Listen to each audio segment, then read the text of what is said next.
నమస్కారం. ఈటీవీ 360కి స్వాగతం. ముందుగా ప్రధానాంశాలు. లోటున్న ఆర్థిక సవాళ్లు అధిగమిస్తాం, రెండంకెల వృద్ధి రేటు కొనసాగిస్తాం, ఆశల్ని ప్రతిబింబించిన బడ్జెట్.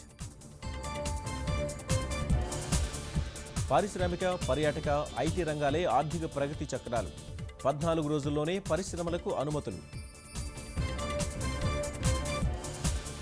అమరావతిలో ఈ ఏడాది నుంచే శాశ్వత నిర్మాణాలు.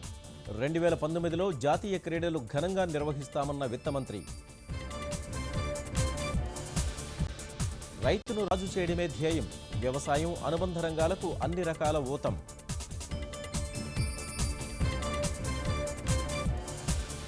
కేంద్ర హోంమంత్రి రాజ్నాథ్తో చంద్రబాబు భేటీ, రాష్ట్ర విభజన అంశాలపై చర్చ.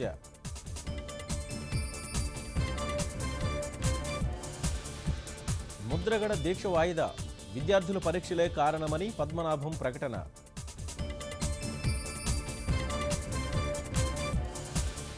స్థిరాస్తి బిల్లుకు రాజ్యసభలో ఆమోదం, మోసాలను నియంత్రించే అవకాశం.